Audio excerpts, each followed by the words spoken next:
Okay, hier ist Ihr kleiner Vogelschmack of Deutsch heute. Now in German, two very important concepts are one, that every noun has a gender. Okay, so you have a male gender, a female gender, and a neuter gender.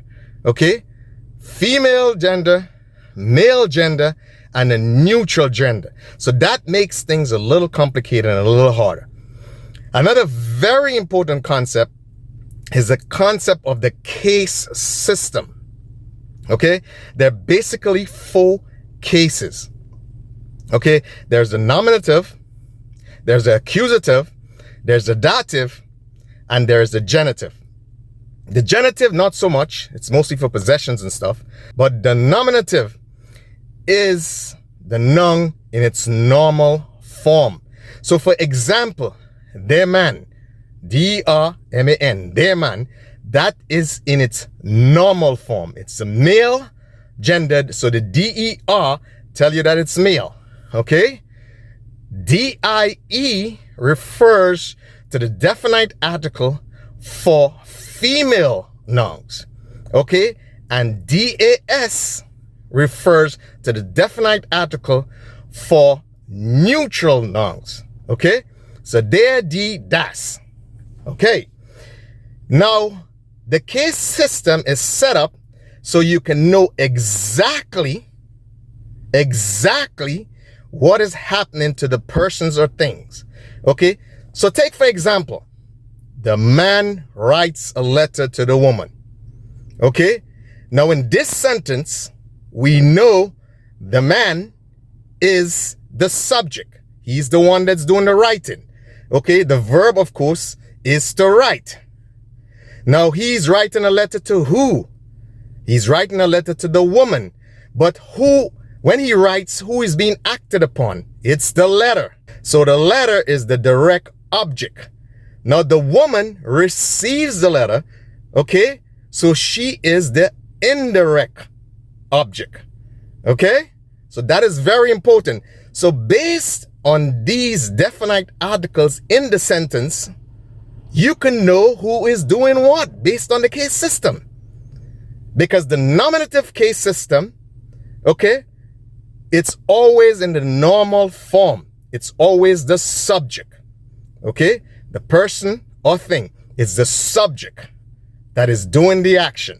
Now the direct object that is directly receives the consequence or the results of the action is in the accusative. Okay? Is in the accusative. Now, the person who indirectly receives the consequence of the action is in the dative. So in this case, if I say the man writes a letter to the woman would be in the dative. Okay? The woman will be in the dative. The letter will be in the accusative. And of course, the man will be in the nominative. So that's just a little fundamental of the German case system. Genders and the case system are critical to German.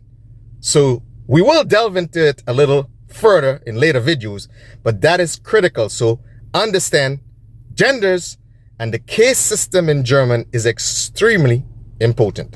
So what we've just explained about the man writing a letter to the woman will go like this. Der Mann schreibt der Frau einen Brief. Preceding man, you have der man, D-E-R. Okay, preceding Frau, which means woman, you have D-E-R. So then you ask yourself, you see what I'm talking about? Depending on the case, the definite article or indefinite article changes. So in its normal form, the woman will be D-I-E-F-R-A-U, die Frau. But in this case, because the woman is in the dative case, indirectly receives the action, the definite article, D-I-E, changes to D-E-R. Ain't that interesting? It's pretty interesting, right?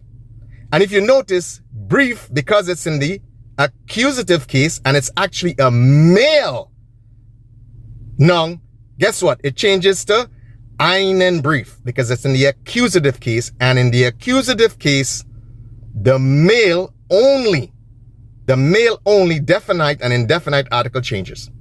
So it's einen Brief. Einen is key right here. So as I said, we'll delve into this a little further, but for now, just understand there are 3 genders in German, and every word basically has a gender. Okay, every noun has a gender, and there is a case system: nominative, accusative, dative, and genitive. And they tell you what particular role a noun is playing in a particular sentence.